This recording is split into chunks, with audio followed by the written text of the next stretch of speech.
தாவேகாவுக்கு whistle சின்னம் வழங்கி தேர்தல் ஆணையம் அறிவிச்சிருக்காங்க. இதை பற்றி நம்மளோட பார்வை.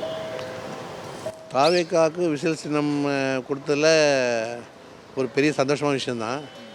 விசில் சவுண்டு ரொம்ப தூரம் கேட்கும்.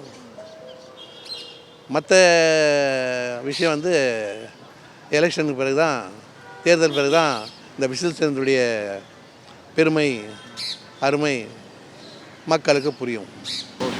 இப்போ ஒரு திமுகவுக்கு ஒரு உதயசூரியன் மாதிரி, ரெட்டலைக்கு ஒரு அதிமுக ஒரு ரெட்டலை மாதிரி விஜய்க்கு வந்து இந்த விசில் சின்னம் கை கொடுக்கும்னு பார்க்குறீங்களா? வரப்போகிற எலெக்ஷன் வச்சு தான், தேர்தல் வச்சு தான் நம்ம ஒரு முடிவு பண்ண முடியும். விசில் வந்து நல்ல இதுதான்.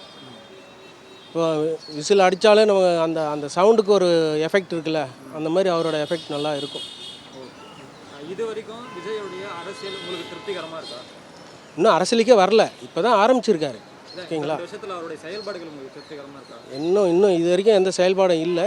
இனிமேல் அவர் செய்யத்தை பொறுத்து தான் நம்ம மக்களோட ஆர்வத்தை என்னன்னு பார்க்கலாம். என்ன புரியுதுங்களா? இப்போ தான் கட்சிக்கு வந்திருக்காரு. இனிமேல் அவர் என்ன செய்கிறாருன்றதை தான் பார்த்துட்டு தான் நம்ம செய்ய முடியும். இப்போ ஆட்சிக்கு வந்து அவர் செஞ்சு மக்களோட மனசில் இடம் பிடிக்கணும். புரியுதுங்களா? அதுக்கப்புறம் தான் நம்ம என்னென்னு சொல்ல முடியும். இப்போவே அவர் ஆட்சி அமைக்காதையே நம்ம எதுவுமே சொல்ல முடியாதுல்ல. பொதுநலமாக இப்போ யாராக இருந்தாலும் என்ன, நான் எந்த கட்சியிலும் இல்லை. இப்போ ஆமாம், இப்போது ஒருத்தர் செயல்பாடுகள்னாக்கா இப்போ அவர் வந்து என்ன செய்கிறாருன்றதை நம்ம முதல்ல பார்க்கணும்ல. பார்க்காம நம்ம இவர் அரசியல் வந்திருக்காரு, அவரோட நோக்கங்கள் என்னன்னு தெரியல.